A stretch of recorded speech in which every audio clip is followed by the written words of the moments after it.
오늘은 사도신경 두 번째 고백을 같이 나누도록 하겠습니다. 나는 그의 유일하신 아들 우리 주 예수 그리스도를 믿습니다. 이 고백은 기독교 신앙의 근간이자 하나님 나라의 통치자가 누구인지를 선포하는 정치적이고도 영적인 선언입니다. 오늘날 한국교회의 상황 속에서 이 고백이 갖는 유익과 교훈을 함께 나누도록 하겠습니다. 오늘날 한국교회는 고백의 과잉 속에서 고백의 진정성이 결여된 위기에 처해 있습니다. 사도신경을 매주 암송하지만 그 핵심인 예수 그리스도가 나의 주이시다라는 고백이 삶의 영역으로 확장되지 못하고 관념화되어 버린 것이 가장 큰 문제입니다. 많은 현대 그리스도인들이 예수를 주로 고백하기보다는 자신의 욕망을 채워줄 수단이나 도우미로 전락시켰습니다. 하나님 나라의 가치인 공의와 사랑보다는 개인의 성공과 안위를 우선시하는 풍토 속에서 예수님의 주 되심은 교회 건물 안에만 갇혀 있습니다. 주일의 고백과 월요일의 삶이 분리된 채 세상의 경제 논리나 권력의 구조 속에서는 예수가 아닌 자본과 명예가 주인이 되어 있습니다. 이는 하나님 나라가 이 땅에 임하게 하려는 성도의 사명을 망각하게 하며 사도신경의 고백을 단지 종교적 의례로 전락시키는 결과를 초래했습니다. 유일하신 아들이라는 고백이 타자를 향한 혐오나 정죄의 도구로 사용되기도 합니다. 이는 만물을 회복시키시고 평화를 심으시는 하나님 나라의 역동성을 상실한 채 교회를 하나의 폐쇄적인 이익 집단처럼 보이게 만드는 부작용을 낳고 있습니다. 이러한 위기 속에서도 그의 유일하신 아들 우리 주 예수 그리스도를 믿는다는 고백은 우리에게 형언할 수 없는 영적 유익을 제공합니다. 가장 먼저 이 고백은 우리의 소속감을 명확히 해줍니다. 사도신경이 형성되던 초기 교회 당시 주라는 칭호는 로마 황제에게만 바쳐지던 것이었습니다. 예수가 주이시다라는 선언은 세상의 권력 체계로부터 독립하여 오직 하나님의 통치 아래 살겠다는 충성 맹세입니다. 이는 오늘날 우리를 억압하는 물질 만능주의와 성공 지배 구조로부터 우리를 해방시키며 진정한 자유를 누리게 합니다. 또한 이 고백은 구원의 유일성과 확실성을 제공합니다.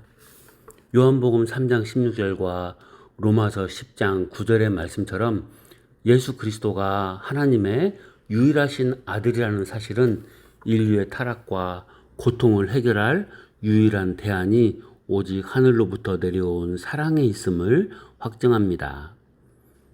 이는 불확실한 시대 속에서 그리스도인이 흔들리지 않는 영적 정체성을 유지하게 돕는 강력한 기초가 됩니다. 이 고백은 만유의 회복에 대한 소망을 줍니다.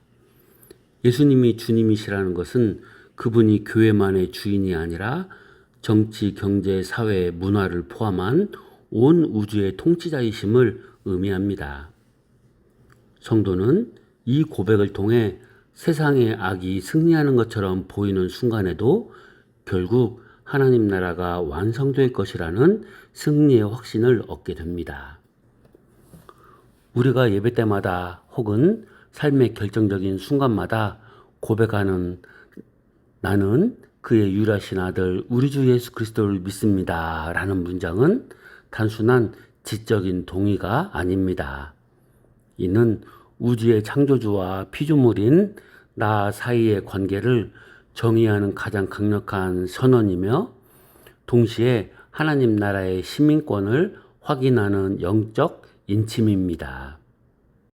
오늘 새 본문은 이 고백이 단순한 글자가 아니라 생명과 능력임을 보여줍니다.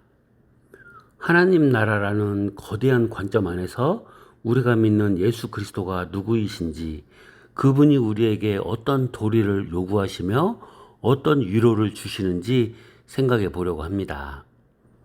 하나님 나라는 장소의 개념을 넘어 통치의 개념입니다. 하나님께서 다스리시는 곳이 곧 하나님 나라입니다. 그러나 인류는 죄로 인해 그 통치를 거부하고 스스로 왕이 되려 했습니다. 마태복음 16장 16절에서 베드로가 고백한 주는 그리스도시요 살아계신 하나님의 아들이라는 선언은 이 무너진 통치 질서를 회복하러 오신 참된 왕에 대한 응답입니다.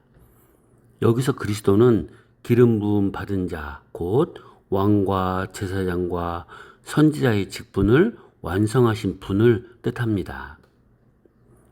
하나님 나라의 관점에서 예수님은 사탄의 권세를 꺾으신 정복자이자 하나님의 공의를 만족시킨 희생 제물이며 하나님의 뜻을 온전히 선포하신 말씀 그 자체입니다. 하나님 나라는 멀리 있는 추상적인 세계가 아니라 살아계신 하나님의 아들이 직접 이 땅에 오심으로 이미 우리 가운데 침투해 들어왔습니다. 우리가 예수님을 그리스도로 믿는 순간 우리는 세상의 가치관과 공중권세 잡은 자의 통치에서 벗어나 하나님의 아들이 다스리는 은혜의 통치권 아래로 소속이 옮겨지게 됩니다. 예수 그리스도를 믿는 자들에게는 그에 합당한 삶의 태도, 즉 신앙의 도리가 요구됩니다. 첫째는 분별과 확신입니다. 마태복음 16장에서 예수님은 사람들이 당신을 누구라 하느냐고 물으셨습니다. 세상은 예수님을 위대한 스승, 혁명가 혹은 도덕적 모범으로 보았지만 베드로는 하나님의 아들로 고백했습니다. 신앙의 도리는 세상이 정의하는 예수가 아니라 성경이 증언하는 예수를 나의 주로 모시는 것입니다. 둘째는 입술의 고백과 마음의 확신입니다. 로마서 10장 9절은 입으로 시인하며 마음으로 믿으라고 명합니다. 이는 이원론적인 신앙을 경계합니다. 마음으로만 믿고 삶에서는 침묵하거나 입술로는 경건하나 마음은 먼 종교 형식을 거부하라는 뜻입니다. 하나님 나라의 백성은 왕의 이름을 부끄러워하지 않습니다. 박해와 고난의 현장에서도 예수가 나의 주이심을 시인하는 것, 그리고 하나님께서 그를 죽은 자 가운데서 살리셨다는 부활의 능력을 내 삶의 유일한 소망으로 삼는 것이 성도가 마땅히 걸어야 할 길입니다. 셋째는 사랑에 대한 반응입니다. 요한복음 3장 16절은 하나님의 주심에서 시작됩니다. 독생자를 주신 그 측량할 수 없는 사랑을 받은 자는 이제 자신을 위해 사는 것이 아니라 그 아들을 위해 사는 존재가 되어야 합니다. 신앙의 도리는 거창한 업적을 쌓는 것이 아니라 하나님이 주신 그 아들을 온전히 믿음으로써 그분의 통치에 순복하는 것입니다. 우리의 신앙 고백은 우리를 채찍질하는 율법이 아니라 우리를 살리는 위로의 복음입니다. 요한복음 3장 16절에 멸망하지 않고 영생을 얻게 하려 하심이라 하는 약속은 불안한 시대를 살아가는 우리에게 가장 큰 위로가 됩니다. 세상은 끊임없이 우리에게 조건을 요구합니다. 자격을 갖추어야 살아남고 능력이 있어야 대접받습니다. 그러나 하나님 나라는 독생자를 믿는 자라면 누구에게나 열려 있습니다. 우리의 연약함, 과거의 실수, 현재의 고난이 우리를 멸망으로 끌고 가지 못하는 이유는 하나님이 당신의 유일하신 아들을 우리를 위해 내어주셨기 때문입니다. 또한 로마서 10장 9절의 부활 신앙은 죽음마저 정복한 위로를 줍니다. 하나님께서 예수를 죽은 자 가운데서 살리셨다는 사실은 그분을 믿는 우리 역시 죽음의 권세에 짓눌리지 않을 것임을 보증합니다. 지금 당장 눈앞의 현실이 무덤처럼 캄캄하고 소망이 없어 보일지라도 우리 주 예수 그리스도께서 부활의 첫 열매가 되셨기에 우리는 다시 일어설 용기를 얻습니다. 우리의 위로는 우리 주라는 고백 속에 있습니다. 예수는 하늘 멀리 계신 분이 아니라 우리의 주님이 되셔서 우리의 작은 신음에도 응답하시며 광야 같은 인생길에 동행하십니다. 하나님의 아들이 직접 인간의 몸을 입고 오셔서 우리의 고통을 체휼하셨기에 그분은 우리가 겪는 외로움과 아픔을 누구보다 잘 아십니다. 성도 여러분, 나는 그의 유일하신 아들 우리 주 예수 그리스도를 믿습니다 라는 고백은 결코 가볍지 않습니다. 이 고백 안에는 세상을 이처럼 사랑하셔서 당신의 전부를 내어주신 하나님의 열심이 담겨 있습니다. 베드로처럼 주를 시인하며 바울처럼 부활을 확신하는 삶을 살아가시길 바랍니다. 하나님 나라는 이미 시작되었고 완성될 그날을 향해 달려가고 있습니다. 우리가 믿는 예수 그리스도는 어제나 오늘이나 영원토록 동일하십니다. 그분이 우리의 그리스도이시며 살아계신 하나님의 아들이시기에 우리는 안전합니다. 어떠한 시련 속에서도 이 고백을 굳게 붙잡으시길 바랍니다. 하나님께서는 이 고백 위에 당신의 교회를 세우시고 음부의 권세가 이기지 못하게 하실 것입니다.